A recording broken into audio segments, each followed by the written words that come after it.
Okay, let's get started.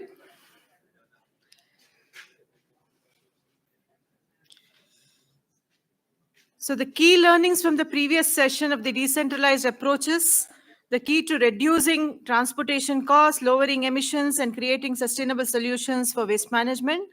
The scalable solution can empower the communities to combat climate change effectively. So moving on to the next plenary 8, that's anaerobic digestion in managing municipal solid waste. So we'll be discussing the exciting potentials of area that is anaerobic digestion. As an urbanization grows, managing waste sustainably is becoming more critical, and anaerobic digestion offers a promising solutions. Please join me in welcoming our esteemed moderator, Ms. Jyoti Mhapsekar from Stree Mukti Sanghatana, Mumbai. Over to you, Jyoti ji.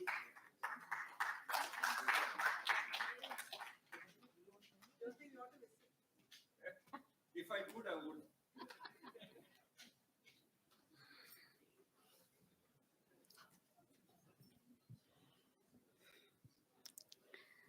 Thank you for inviting me to lead this panel. I must thank Gaia because I have been attending Gaia's meeting since 2003.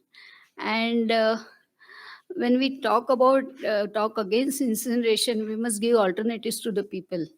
So all the time we were talking about these alternatives, but this time there is a special session on biogas, and I'm very happy because I had talked always about biogas in last 20 years, but I don't think we have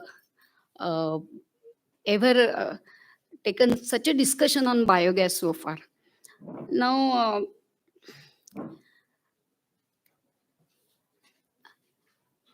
we are the first organization in Mumbai, I will say, to start a 5 tons biogas and construct it for municipal corporation in public domain. This was in 2003. And still we feel that the biogas are not very popular because there are no cuts into them. There is a lot of corruption, everyone knows. And everybody feels that the transportation to dumping ground is better. And here in this panel now we are discussing the biogas plants of different scales. When we adopted or bought BRC technology, the name of the technology is Nisarga Rule, means loan from nature. That is, we are taking everything, water, air, everything from nature.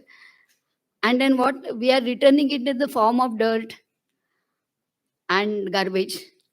So this is the biogas is a technology which we are giving back to nature in the proper form.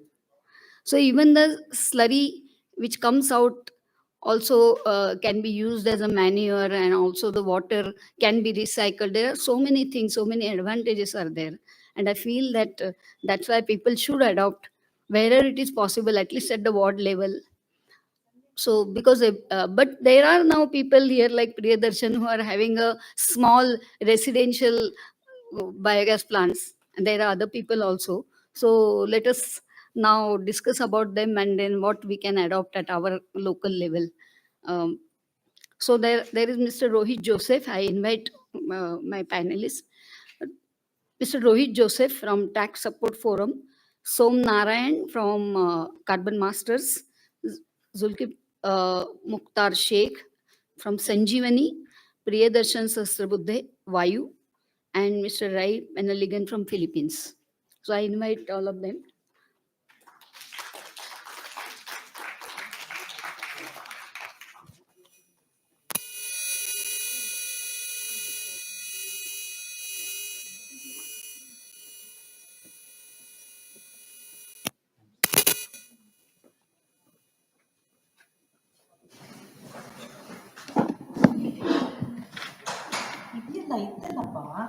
All the names are all wrong, so don't worry.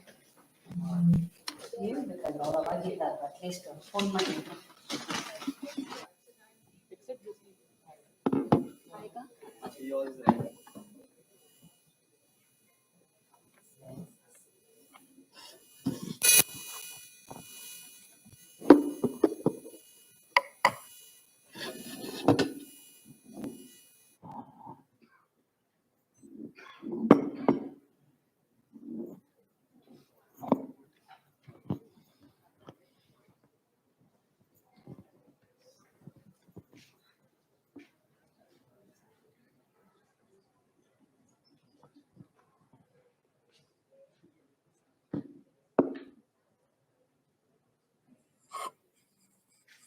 Hello.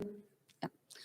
First, I will invite Mr. Som Narayan, who holds masters in carbon management. He has his own company, Carbon Masters, and then I think he has set up Carbon Masters in 2012 in Bangalore, and he pioneered the development of Carbon Lights brand for bio CNG and organic manure as a climate-friendly products from the conversion of organic waste streams. Carbon Masters has scaled up their solutions across 6 locations across 3 states in India. He has been featured in Forbes Social Impact Startup Series in 2018. Thank you. Over to you. So I'll start off the presentation. Just been allocated about 8 minutes. Let me try and see what best I can convey in these. So I just asked for the next slide, is it? Yeah, cool. Okay, the banner that you're seeing here is our plant in Bangalore. The beauty of this is that it's the first plant in India which doesn't have involvement of government. It is collaboration between 2 companies, Hasiru Dala Innovations, whom you all already very well know. That's the private arm of the NGO. The NGO is the Hasiru Dala, and Hasiru Dala Innovations is whom with we're partnering here. And Carbon Masters is our company. So between the 2 companies, we've set up a JV, and I'll talk about how we are managing about, this, since this conference is all about managing organics, and I heard about composting as a solution, and what we are doing about anaerobic digestion. So the JV is called Sustainable Impacts, and when we set it up, it was very clear that we wanted a destination. We wanted, as a company, we are. My background is I'm an environmental engineer. I did carbon management program in the UK. Came back to India thinking I need to do something about carbon emissions, and then I was still thinking about how do you execute solutions, and we hit upon biogas. One of the things that India gave like yoga to the world, but never scaled up commercially. It was all small scale biogas plants, usually with farmers dependent on subsidies. And then you start looking at why this has happened, because the output, it's always treated as a waste management solution, which it is. It's the best waste management solution. It's a circular, it's a best example for circularity and circular economy. But it's never, the 2 products coming out of it had never been monetized. And for any, let's face it, we've spent a lot of time to solve for climate. These solutions have to be commercially viable. Otherwise, we're not going to keep getting grants and subsidies to do the pilots, yes, but not for scaling up. Next slide. So what we had done a lot of pilots, small scale. We have about a plant that has been running inside the city for last 5 years in Kormangla. We did a plant right outside the city called in a village called near Malur, which is about 50-60 kilometers in 2016. And within about a year, we got shut down. Nothing to do with technology aspect. It was NIMBY. It was not in their backyard. The villagers were not, the village was not ready for the city's waste to go there. So the land prices was a huge challenge. The real estate prices started falling around the plant, which was all obvious because we were doing a processing facility. And this is the challenge that we all need to address. And we learned a lot through that project. We've converted that into only an organic fertilizer plant now. We had to shut it down for nearly a year. And then we decided that, any more projects, we'll either do it in a socially accepted place, which means that the residents or the community itself wants it, or if we do it in an industrial space. There are 17 industrial designated areas in Bangalore, all within 40-50 kilometers from the city, where we run it as another industry. That's the attempt we've done with Sustainable Impacts. It's the first private land without asking any land from the government. We're not even asking for waste. That's where Hasiru Dala Innovations come in. They collect waste close to about 40,000 plus households, and that gets picked up every single day, and hats off to them. Unless they do that, we don't have feedstock for this plant, right? So once that feedstock appears, then we then process it and then convert it to two climate friendly products. The next slide. So this is the introduction about, so our mission right from the get-go was that we want to play a role in reducing emissions and reducing carbon emissions. If you're all talking about going net zero, it's not going to be easy. We'll have to come up with practical solutions, those work. And with that, these are all infrastructure heavy projects. Tech can only solve for so much. And after that, you need the real capital to set up these projects. Now, I would say that a typical compressed bio-CNG plant or biomethane plant, even done in in the best possible manner with being very capital efficient, requires anywhere between $5 to $6 million to set it up, okay, at the right commercial scale. Now, someone like Reliance has now entered in the space. They're doing about 100 projects. Adanis are entering. So the good thing is that the government of India has started a program called Satat in 2018, where 5,000 commercial CBG plants are going to be set up across the country. Now, where I was going with this is, you need the policy, you need the financing, you need then also feedstock to do these projects. You then need the market for the two products that are being created, plus the technology needs to work. So it's a long chain. So no wonder we realize very soon why it's been failing. And luckily, the policies have only progressed. There is a grid injection policy that India has today, that 5% of CGD, that is the city gas distribution networks, need to be with biomethane, right? And then there is also policy now for market development assistance, where the farmers can get a subsidy, or the producers can get subsidy for producing organic fertilizer. Now, don't be, I started with the point that, subsidies are not important, but in a market where there's $25 billion going for chemical fertilizer subsidy, and the last 30-40 years has been pushed towards chemical farming, there is a need for farmers to get some support on the organic fertilizers. So therefore, it's all coming together. Next slide. So the whole process starts, as I've already explained, bulk waste generators.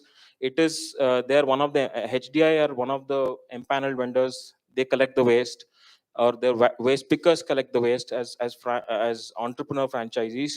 And then it gets accumulated in a single location, where all that waste, it's a hub and spoke model. There's the transfer station makes sure that it's fully segregated. So for all this to work, one key important thing is that you should get segregated organic waste streams. Otherwise, organic fraction of MSW, even though there are a lot of claims that yes, you can manage with partially segregated waste, the organic fertilizer is not going to be of high quality. So if we solve that, the root problem, which is we all source segregate, then the 62 million tons that we're talking about in India and globally, I don't know what the number is, that this can be solved. It need not go to landfill. And I'm not averse to composting. It is great, but you only get one product. You are also losing the methane potential that can be extracted out of these organic waste streams. So for every ton of waste, you can extract about 30 to 40 kgs of biomethane. Now I give that range because it depends on the feedstock. So that is the final product that you can extract and use it for vehicles. And I'll just play a last small video at the end. But extremely important to know that there's no waste being created in the process. It's either getting converted as biomethane, can replace any fossil fuel. You tell us what, whether it's petrol, diesel, or anything that it can replace. The solid organic fertilizers, we are working on even replacement of chemical fertilizers by value additions. Then the third product is the liquid fermented organic manure. So we have about 5,000 farmers now using this. Excellent results. The sad part is Indian soils need it. I think globally all soils need organic matter to go back, because most soil samples that we are checking, it's less than 0.2, 0.3% of organic carbon left. We need to be at 4 to 5%. And unless we do that, we're not going to have agriculture left in the next 10, 15 years. So it's a pretty serious problem. So, you need to address it. And the best way to address it, the farmers feeds the city feeds back their soils. And that's closing the loop. That's why I said, it's the best circular economy example that we can demonstrate. And then the gas that is coming out, instead of that causing climate crisis, it can be then bottled and sold as replacement for any fossil fuel. So we run our trucks, we run our, I mean, there are more than 50 customers who are using this to replace 100% of their LPG. We've even now onboarded a tech company close to Bangalore who had a target of going net zero by 2026, right? So we're replacing their diesel gensets, we're replacing their kitchen, already done. Kitchen is something that we've worked for the last 5-6 years on how to replace 100% of fossil fuels inside a kitchen. Then finally the trucks, the buses for employee transportation. Even the cars that are now available, CNG cars, we have a very high purity methane, over 97-98% purity, so that there's no problem. It can straight away go into a CNG vehicle. Next slide. Next slide. I've already spoken about all this. Just the previous slide. I just want to make sure that this point come across. So why this was possible is there is a user fee being paid. We're talking about less than $5-6 here. So it's not, and per month, 200 rupees per month. If we're all ready to pay, then we don't need governments to come forward. Organizations like HDI will make sure that they create the ecosystem for the entire collection and then transportation, and then make these projects independently, like how we've done with sustainable impact. So this is an example on how to scale these solutions. And the economics, there are revenue streams, including the carbon credits, can even pay for the capital of the project, right? So it's not impossible. And we're not talking about $50 per ton or $80 per ton of carbon credits. I'm talking about single digit, $9-10 per ton of CO2 emissions paid properly will make these projects commercially viable. Next slide. This is just some photographs of the facility. Next slide. Yeah, the impact is tremendous. We touch almost about 9 of the 17 SDGs, and then solve for the 3 critical aspects. One is GHG mitigation. The second aspect being replacement of fossil fuel. Third, improving the soil health. And plus, you're also creating green jobs. We're within the 5 kilometers of the plant where we're running, the 25 jobs that we've created. So it's sustainable in every aspect that you think across the chain. Next slide. Next slide. So we're running, in fact, we've collaborated with HDI, and we're actually doing and several other industry experts in the country, because there's 5,000 plants coming up. People are doing all sorts of things. They're looking at. We're not averse to any other feedstocks, by the way. Biogas can be done with poultry litter, cow dung, or even now there is something on energy crops like Napier grass, etc. But I think there is a big problem in the room, which is organics. Every day we are struggling on how do we manage the amount of organics that are coming into the plant, and yet there are so many plants that they're coming up with projects that are not even considering MSW. A city like Bangalore, 5,000-6,000 tons. I mean, this is an informed crowd, so I'm not going to cover that. What I wanted to cover was 10th and 11th of October. We are doing a 2-day. In fact, it's 2.5 days, including an optional 3rd day of a site visit, etc. It's a complete waste trail. A complete deep dive on how do you set it up, whether it's Bangalore, India, or even beyond. You guys can actually come spend a couple of days with us, understanding every aspects. We cover policy, we cover technology, we cover the whole line yards. So the idea is that anybody else wanting to do this, spend time and learn from us, and then be able to replicate in their cities and towns. Thank you very much. I just had one small video. I think some of you all will make it to the plant tomorrow, but for some of you who don't, just a 2-minute clip that we thought will be good to share.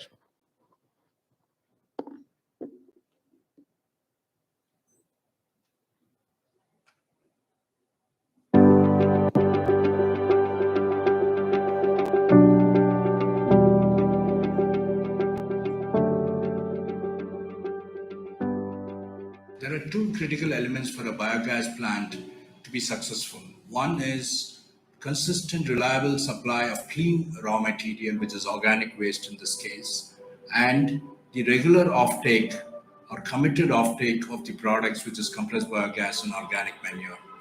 And it is these 2 things that need to come together to be able to have a successful biogas plant. By converting waste that would have gone to landfill, we save methane, which is a toxic greenhouse gas. So we would argue that taking waste and converting it into bio-CNG and organic fertilizer is one of the best carbon mitigation solutions available in the world today. Dala Innovations being able to commit to the waste being coming in every day, and Carbon Masters being able to sell and distribute the end products. We are creating two climate-friendly products as the output, which can help commercial LPG consumers to displace fossil fuels and replace it with climate-friendly alternatives like carbon light bio-CNG. The byproduct, which is the organic fertilizer, we bio-enrich it and sell it as bio-enriched organic manure to help farmers improve their soil health.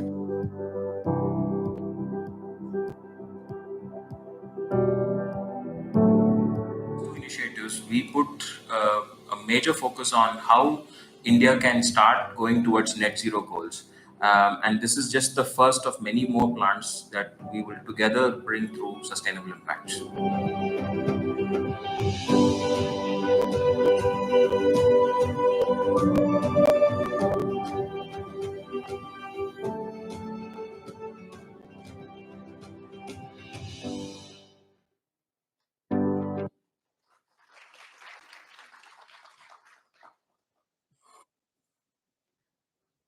I think we have seen the biogas plant, which is held by the waste pickers.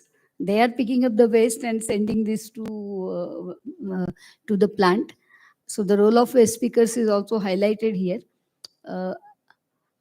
Next, our speaker is Mr. Zulkif Mukhthar Shaikh.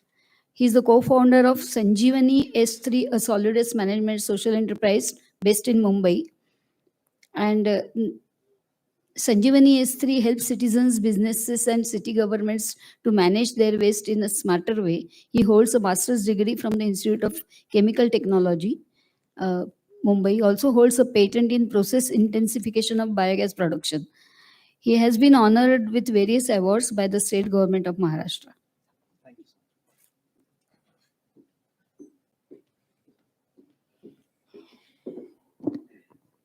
Hello. Yeah.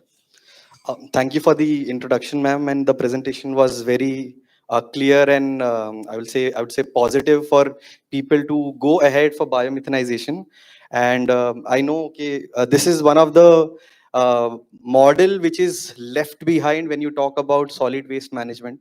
So it is important for us to understand little bit of science behind why and how we can go ahead with biomethanization and the challenges that we face. So I'll talk the science as well as insight of the science as well as some case studies to explain the same.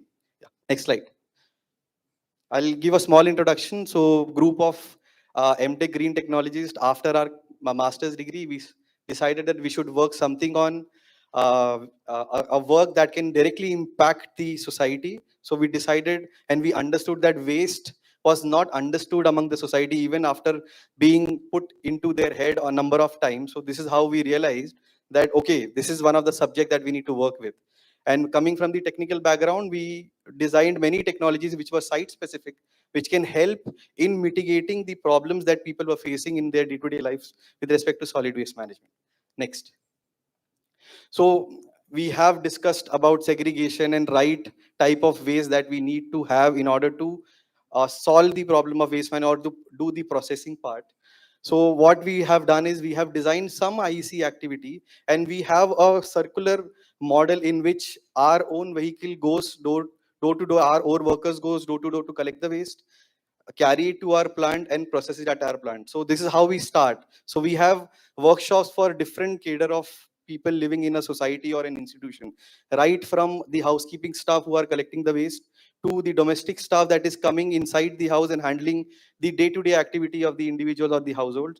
Along with that, we target the kids that are living in those areas, because when these people are in confidence, it becomes easy for them to proliferate or propagate the idea of segregation. And if they understand, they'll ensure that whatever is happening in your house should be done in the right way. So this is how we targeted. And next slide. So this is the trend that we found in different places.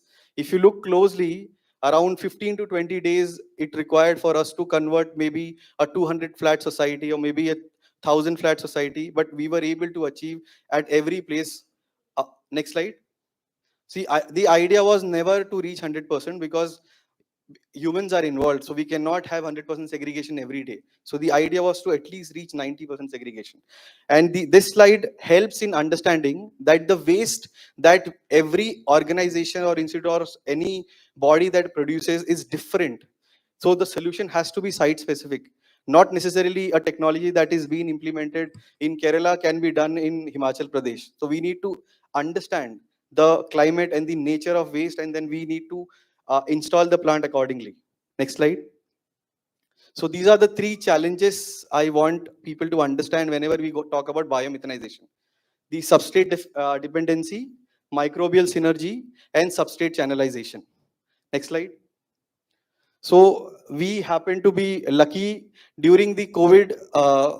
Naturals Ice Cream, one of the prolific ice cream producers of India, they happened to waste, or their cold storage had 26 tons of ice cream, and it got stale. So apparently they weren't able to process it, and the ULB weren't able to actually solve the problem. So they had approached us that how can we solve the problem. So this is how we understood that depending upon substrate, the capacity of the biogas plant changes. I'll give you an example.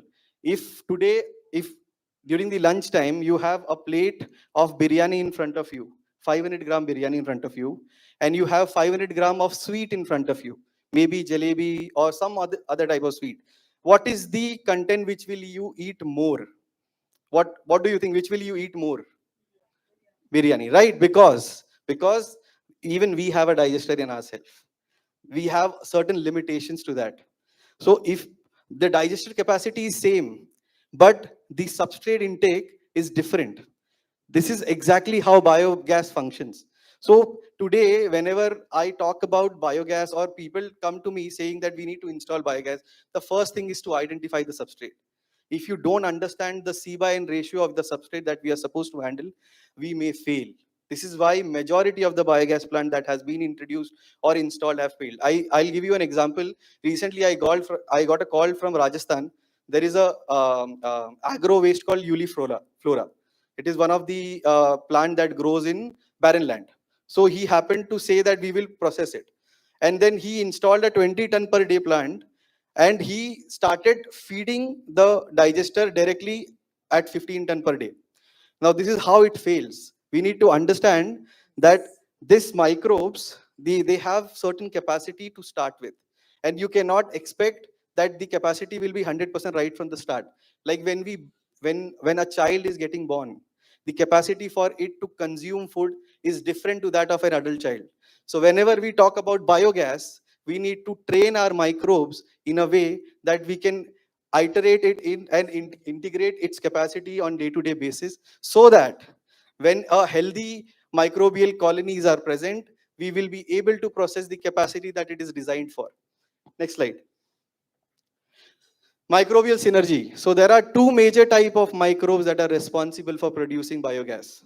One is the acidogenic bacteria, and second is the methanogenic bacteria. Now, if you talk about the life of bacteria or microbes, I would say, they function very similar to the law of sea. So every stronger fish will attack the weaker one. And in this case, the methanogenic bacteria is the one that is weaker. And how can we help in making it stronger, and how can we create that synergy so that the methanogenic bacteria can produce the maximum potential, the ideal value of gas that is required? So what we do is, we, like our body, we have a designed or desired temperature. Our desired temperature is 37 degrees Celsius, or I can say a range between 36.6 to 37.2. But a mild deviation of 1 degree can make us feel feverish. Similar to these things, these microbes also feel uncomfortable when you deviate the temperature. So if you can maintain the temperature, you will have right output, and you will get the desired required methane that you have designed for.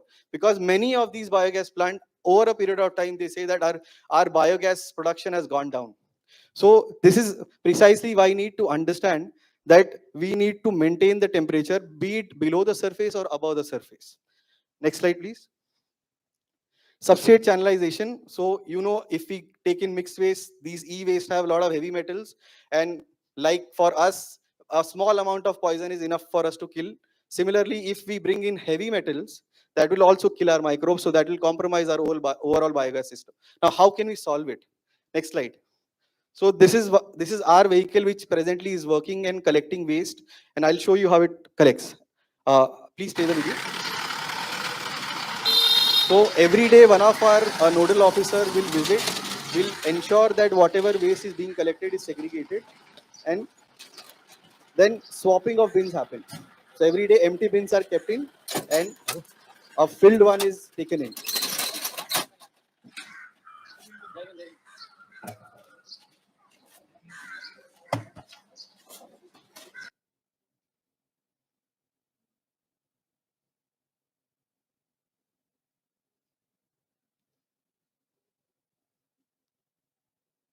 Then every bin then is taken to their respective wings so that they can collect again next day.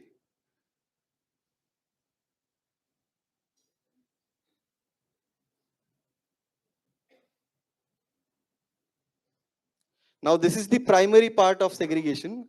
The secondary part, next slide, please. So, this is how you will find me when I'm working with my co-workers. That is me. Please play the video. So, this is the secondary separation we need to take care of. We run a 4.5 ton per day plant at Mumbai.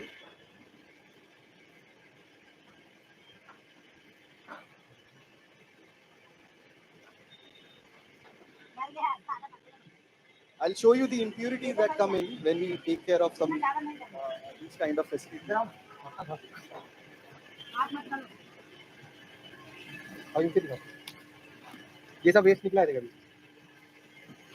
So this is how the bin comes, and this is the kind of waste which we don't want it to enter the biogas facility, so that we are not compromising the overall system.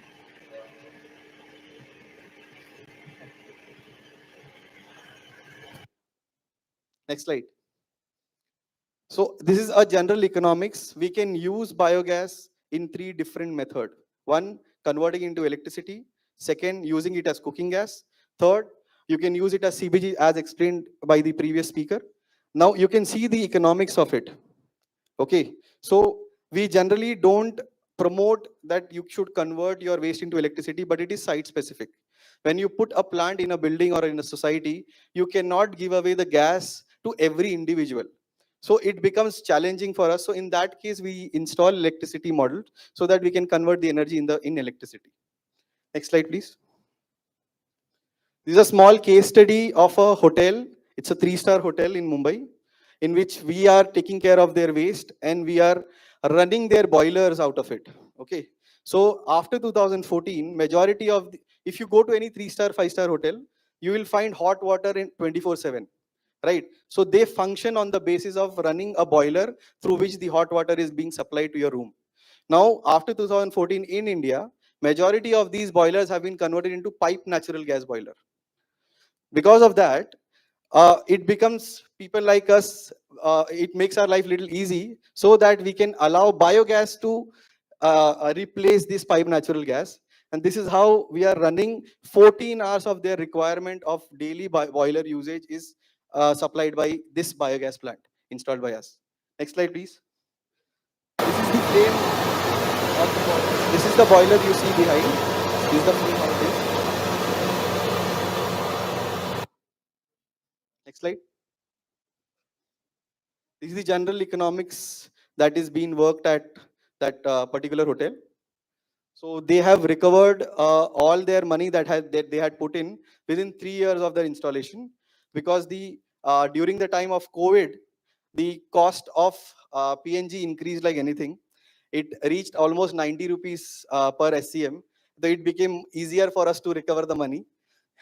Next slide. This is the impact that our team has made in the past year. Thank you so much.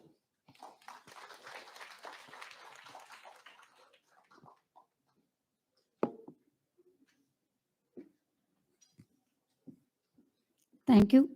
Our next speaker is Mr. Priyadarshan Saharabudhe.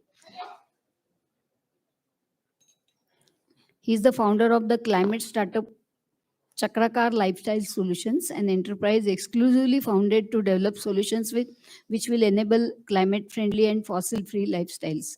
His inspiration to work for a socially relevant cause comes from Drs. Rani and Abhay Bang. He is a student of their program Nirman, which encourages youth to live purposeful lives. He is an alumnus of IIT Bombay and with dual degree in mechanical engineering.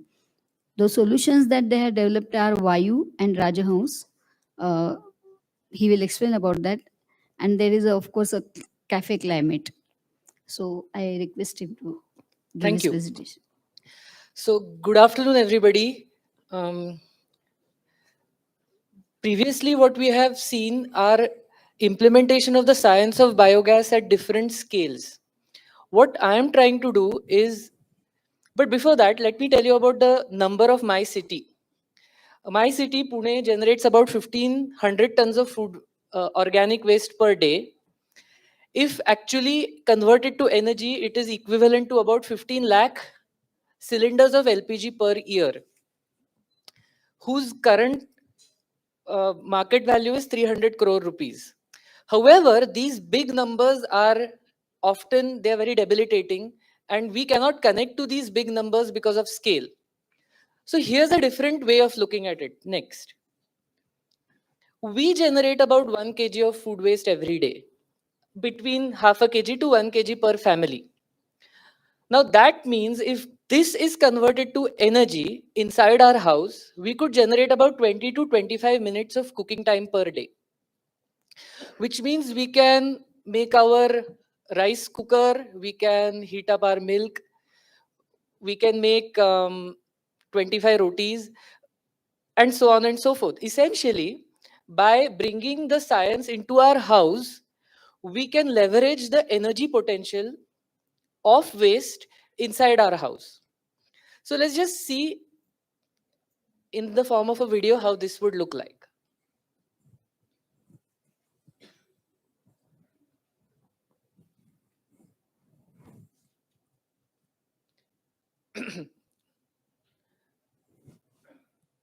So if the video is not playing right now, let me just tell you about the next thought that I have. I want to put forth to you why we, people who are not just trying to solve the waste problem, but are also conscious about the climate, why we need to extract energy from waste.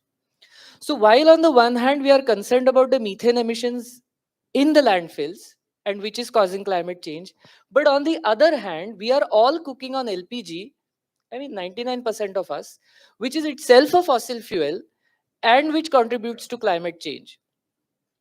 A bigger chunk of fossil carbon dioxide emissions are actually coming from the LPG that we consume to cook food than the methane emissions that would result if our food waste goes into landfills. Therefore, there is a strong case for us to extract energy from waste and solve two problems simultaneously. Perhaps we have to open the PPT. So to solve two problems in one go inside our house, one is democratize the power to make energy from our waste, and essentially democratize the power to take a climate action at home.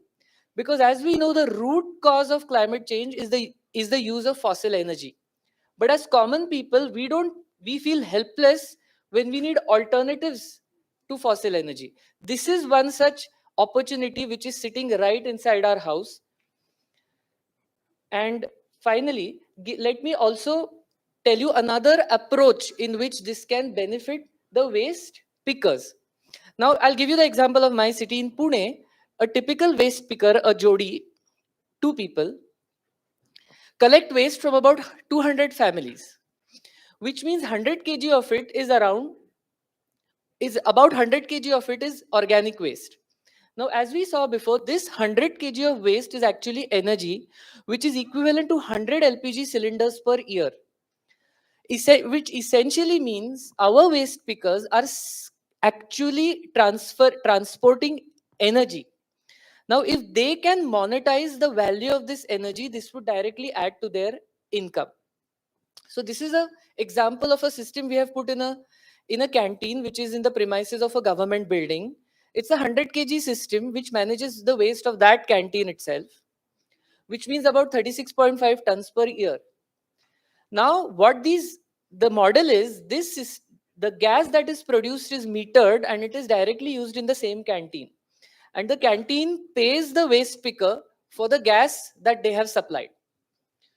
So they can earn up to 10,000 rupees per month. This takes about 2 hours of their time to operate, which results in a saving of approximately 100 LPG cylinders per year.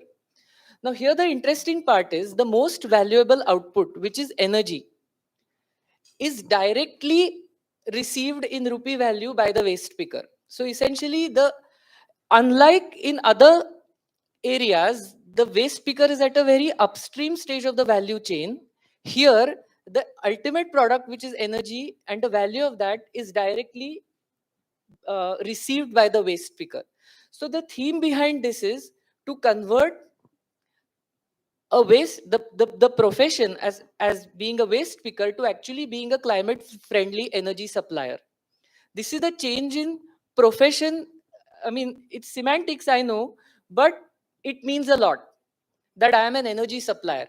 And if I ask around the room, is there any one of you who can supply climate friendly energy to the world? And essentially our answer is no. But this is exactly what the waste pickers can do. And it reminds me of one of the comments made by a lady who said that we teach educated people how to manage their waste. So it is essentially the opportunity of earning livelihood and educating the world of how to make climate friendly energy, which our waste pickers can benefit from. Well, in conclusion, I want to give you two messages. One is that a biogas system is a composting system, which also gives you energy. So I want to place it in the same box as composting. And two, a small biogas plant is your own landfill inside your balcony. Except that the methane emissions that happen in this landfill will cook your food. And so it will not affect the climate. So with this message, I would like to just conclude. We have a solution. Vayu is a biogas system that enables you to turn your organic waste into clean cooking gas. Take your kitchen wet waste and simply put it in the waste digester. The bacteria culture processes the waste into cooking gas within 12 hours. The gas stores balloon and can directly be used in the kitchen through a connected pipeline. For 2 kilograms of waste, you get 1 hour of cooking gas daily. The savings on LPG are through the roof. And all your wet waste is efficiently disposed of. This system is currently being utilized in many homes, farmhouses, restaurants, housing societies, and office canteens. So with this, I invite you all to Whatever your thing is. to begin this journey inside your house of converting your own waste into energy and walking towards democratizing climate friendly energy. Thank you.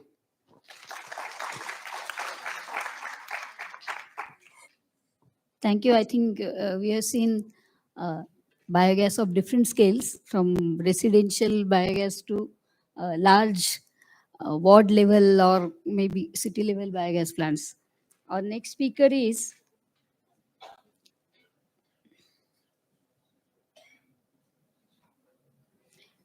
Mr. Rei Panaligan. He is the president of Center for Renewable Energy and Sustainable Technology, a non-profit organization promoting climate action and green energy systems in the Philippines.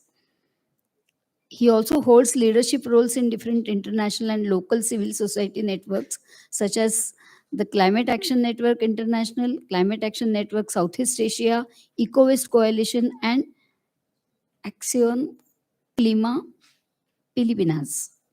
He is a registered engineer and a certified green energy finance specialist. In the last 5 years, he helped deploy decentralized community energy systems in more than 30 communities, benefiting more than 2,000 families across the Philippines.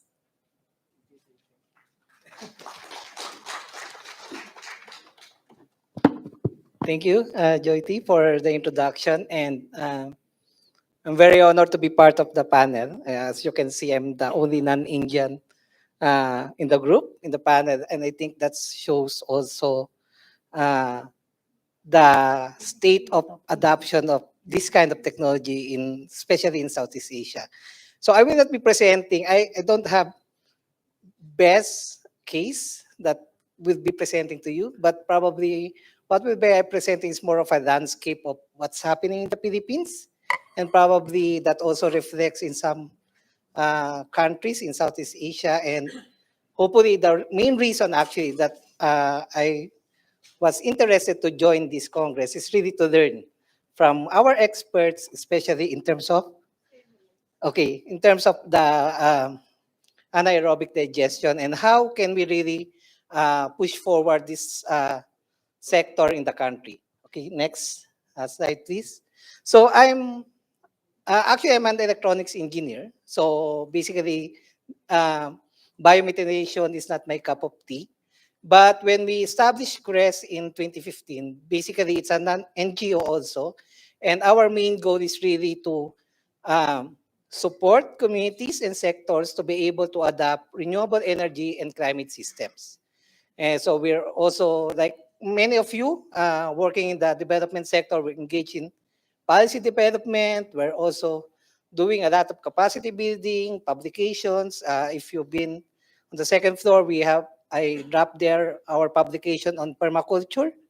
And then also do a lot of trainings. And basically one of our support system also is to link publicators, local enterprises, startups into the consumers, the community, the academe, and also the anyone who wants to put forward climate action and adopt renewable energy systems. Next slide. So basically in the Philippines, just give you a snapshot. In the Philippines, we have a very vast renewable energy resource as a tropical country, and we are also we're not a major coal producing country or even a oil producing country, but more than 75% of our energy is coming from fossil fuels. So that only shows to you that how Philippine government prioritizes renewable energy deployment in the country. And among the renewable energy, there's already a head start in terms of solar. And right now there's developments in terms of offshore wind in the Philippines, but other technologies, particularly biogas, is really lagging behind in all of these renewable energy developments. This is a case point. Last year, the city government of Quezon City received funding from UNDP, Japanese government. So 25 wards in the city received biogas, small micro-scale biogas facilities or systems. And they also receive trucks. The idea of the truck is to collect food waste from the nearby, and then they will be fed to the biogas that were donated. So after 1 year, we visited all of the 25 systems. Next slide. So we found that the state of the system when they were donated is still pretty much the same. So they're just collecting dust in the storage room. So what happens is that after the picture taking, the all smiles, all the donors already left behind. So there's no skills transfer. The barangay or the community, they don't know who owns them because there's no proper transfer of management. So they don't want to do anything about it. And we found one barangay, as you can see in the photo, because, well, their intention is good because they want to use it because they know that if they just store it in a storage room, it will get destroyed also. So what they did is they put water on it.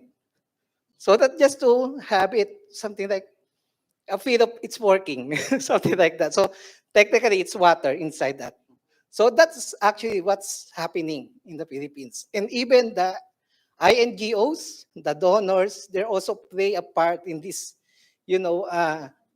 culture of giving, and actually it's also giving a bad light in terms of renewable energy. And we have also experienced like that with solar. Next. So basically, in the Philippines, AD adoption is very slow. Probably, well, one of the reasons that we identified is because of lack of awareness and institutional support. And of course, there's also lack of access to technology, skills and financing. And as I've shown in the previous slide, there's a lot of failed projects. And that's the reason why many communities don't want to adopt biogas systems in the country. Next slide. So this is one actually working, and we're very proud of this because this is a project that we have with Mother Earth Foundation. And actually, this is the only biogas plant operating in Metro Manila right now. It's been operating for more than 5 years. It survived the pandemic, and it's being run completely by the Mother Earth staff and the waste workers in the barangay. So big hand to Mother Earth actually for this. And actually, it's been already been being showcased, and as I've shown, we've surveyed many of the biogas plants within the Metro Manila. It's the capital center or capital region of the Philippines, and many of them are not really working. Okay, next slide. So moving forward, well, this is our work actually with CRES. And again, my purpose here is to really learn also and meet a lot of experts on this field. So what we're doing right now is we're mapping the landscape. We're mapping the ecosystem. So we're looking into talking to the government who's supposed to be promoting biogas. We're also looking and talking to a lot of publicators. Many of them are in the livestock sector. So none of them are really exploring yet municipal solid waste as a feedstock. So we're also reaching out to them. Of course, the academic sector, the NGOs, and the private sector. And then also planning to do many high learning exchanges, because all these publicators that we met are also need support. As I mentioned, only solar right now is really taking a lead in the Philippines, but other technologies, microhydro, biogas, small scale wind, all of them are really lagging behind in terms of support and prioritization of the government. So we're also planning to do learning exchanges and hopefully be able to next year have a technology and trade expo so that we can also highlight the work of these biogas plants of local industries, and hopefully in the future, probably invite some of our panelists here in the Philippines to also demonstrate their amazing work and experience in the country. So that's it. Thank you.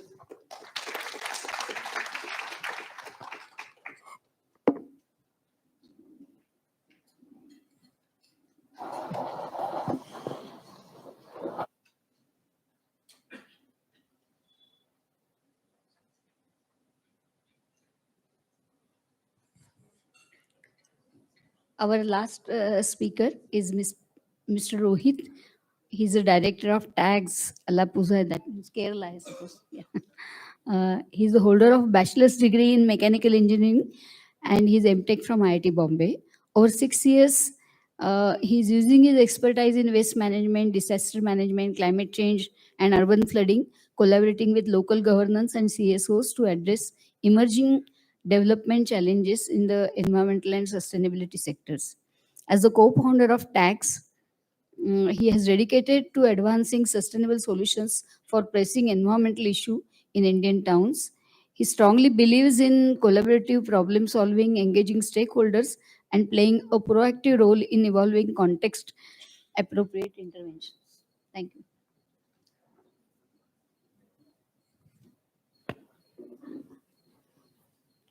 Hello, everyone. You can hear me, right? Okay. Thank you for the organizers for this opportunity to share my thoughts. So, initially, I was planned to present a kind of an approach that we are starting in a town related to biogas. So, after the discussions and everything and the very fruitful sessions during this event, I made some modifications in the presentation so that I'm planning to share my thoughts and some of my reflections that happened as part of seeing all these insightful presentations and everything, along with telling my like something related to biogas. So that's what I'm planning to do. So yeah, next slide. So the background is these are few of my reflections or my questions, maybe some of my confusions.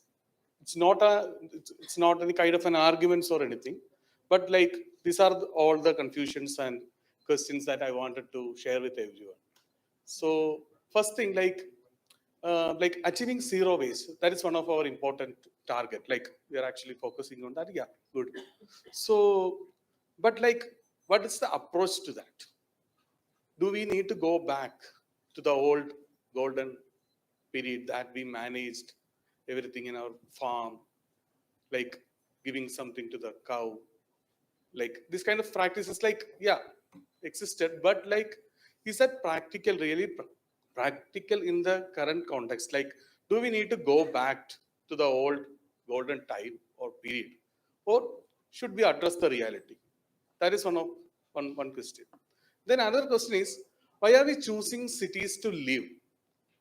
So many times, I felt a kind of a confusion in that. First thing, why are we choosing cities to live? We don't need to fetch water. We need to spend more time to fetch water from the public tap or anything. We don't need to, everything will be in one place. That means a kind of an arrangement. A city is a kind of an arrangement that facilitate everything in your hand. You have to pay it, but it facilitate everything. For what? It's actually for to save your time and to make you more productive. Because every human being is actually a part of a larger production process, and everybody is producing. So that we are also producing, so that to make it efficient, we need a kind of an arrangement like cities. So the same time we are asking people, you have to spend 1 hour, half an hour on waste management. So I feels like it's a kind of a contradiction. How can we do that? And what's the cost of doing that? That is one thing. So yeah, ideally we have to do that. Yeah, I know that. But beyond these ideals, what is our reality? So within this reality, can we say waste management as a responsibility or a service? I don't want to argue that it's only a responsibility or a service, but beyond this thing, we need to make a kind of understanding. So that's why I'm introducing this, a kind of a framework between three things. One is technology. Second is a commitment versus the effort, commitment or the effort, and the environmental outcomes. So, for example, if you are telling it's a kind of a commitment and you have to put this much of effort in doing waste management, so that it will definitely, the environmental outcomes will be very much better. If you are taking the context of composting, so that people are committed to do that. One of my, my minimal understanding is that composting is not a kind of an easy task.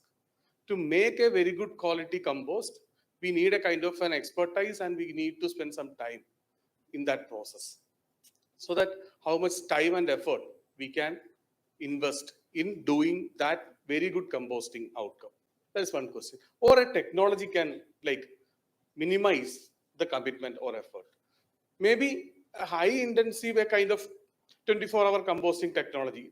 Those kind of technologies definitely going to affect the environmental outcomes. But maybe intermediate technologies are. So that this is a kind of a balance or a harmony between these three things. This technology, this commitment or environmental outcomes. These three should be there and a kind of a balance should be there. That is one of my reflection from the presentations that I have seen during this event. Next. So in this background, I am telling something about a biogas experience in the town that I am representing, Alappuzha municipality. It's in Kerala. It's a medium-sized municipality. Around the population is 2 lakhs. So it's not very big or very small. So the biogas plants are a better fit for Alappuzha because of some conditions. One thing like the town actually initiated the decentralized solid waste management so that the people have high level motivation in doing waste management at their home. That is one of the main factor. Another geographic factors including groundwater table. Like in Alappuzha, the groundwater table is just below 1 meter. So that is one thing. And we have monsoons around 6 months. So that's 6 months of monsoon and high humid atmosphere. And our food, if you are looking at our food, it is kind of a high wet content. We use curries instead of not like, first thing is that boiled rice is the main food. With that boiled rice, we use curries like a very kind of wet dishes. So that the wet content is much higher. So we have home composting systems and also home biogas systems. So that biogas systems are more suitable because of these situations, that high wet content, all these conditions. And 8 years ago, around 2,500 biogas plants were installed in Alappuzha. And we have done a study after, like last year we have done a study. In the study, the major understanding that like 46% of these biogas plants are not in use. Not in use because of many reasons. But the major reason, like I'm not going into the deeper, I'm not going deeper into the details of that, why it is failed, but the main reason is that the lack of user guidance and the maintenance service. Like post installation, these biogas systems need a kind of a very intensive maintenance. And people need a kind of an expertise to manage that also. So it's a kind of a technology failure, but it's not because of the technology, because of the maintenance and other services part. Next. So we were thinking like, we have around 793 households actually using biogas plants. And the math is around 3 lakh hours of biogas an year. And it's around 20 lakhs rupees from the LPG savings. So that if we make this 2,500 biogas working, how much LPG we can save and how? Next. So the gap existed here is that the failure of an institutional mechanism. Alappuzha is a town actually integrates very well with the institutional, like very well institutionalized the solid waste management processes, practices, technologies, and everything. But even though the post-installation maintenance of the biogas plants is an issue. So that's the gap that we found. That the municipality can't do the maintenance. People can't do the maintenance because it requires a kind of a level of an expertise and everything. So we actually identify this as a business solution. It is very difficult to like tell in Kerala about business. It's a kind of a very difficult to like, that's a political environment in Kerala. But anyway, this could be a business solution. And why can't we make it as a kind of a paid annual maintenance contract? So that why can't we do regular checkups, technical assistance, including the toll-free numbers, quality assurance, free repairs, everything under this AMC? Can this be a business solution? Next. So we actually, from the data, we have seen that like around majority of the households producing biogas, like they are getting around 1 hour and also half an hour biogas. That's the average supply they are getting. And very minimal households getting a supply of 2 hours and more than 2 hours. So that this 500 is one of our target customers, and also the failed biogas plants. So that once we fix these failed biogas plants, maybe we can initiate, like it will be a kind of a confidence building exercise. Maybe we can start this AMC. So that this will be our low hanging fruit. Next. So the operational model is a kind of first thing, a maintenance protocol. Like we have, I told you, like in a quantitative, in an objective questionnaire with a kind of a survey, and also some interviews with a lot of open-ended questions, we have like understood that the main patterns of failure in these biogas plants. Also, we have made a kind of a troubleshooting protocol, how to fix, how to troubleshoot a biogas if it is failed. What are the factors that make it fail? Third is the repairing protocol, how to fix a biogas plant. And finally, a kind of a maintenance frequency, how much time a kind of a home biogas plant system requires. From that, we made a kind of a maintenance workforce. Our initial target was 500 households. So we calculated that if we are providing proper maintenance to a kind of a biogas plant, the failure rate will be very low, very minimal. So that people don't have to pay for fixing it, but they have to pay for maintaining it. So a person has to visit every house and spend half an hour doing these maintenance activities, so that maybe that person can go around 15 houses a day, in a week once, so that a person can cover 85 houses, handle 85 houses a month, so that he can earn around 15,000 rupees from this activity, because we have to pay at least 15 to 18,000 rupees. It's a like it's the pattern, like wage income pattern in Kerala, so that at least we have to pay that much. And kind of monitoring mechanisms as well, monitoring tools, customer feedback mechanism, and database evaluation mechanism. All these things we can integrate. Next. So here is the tricky part. So we made, to make it in a business model, we need to calculate the cost, so that the labor plus the consumables, it will cost around 15 lakh rupees per an year for 500 biogas plants. That means it will be around 3,000 rupees per plant. And what will be the LPG savings? Maximum 2 to 3 gas cylinders per house. According to the cost, it's around 900 rupees. We can maximum, the cost recovery will be 2,700. That's it. So that it's not an incentive if you are directly converting into the, relating it with the LPG thing. So this is the gap. How to identify, like how to address this gap. That was the second part. Next.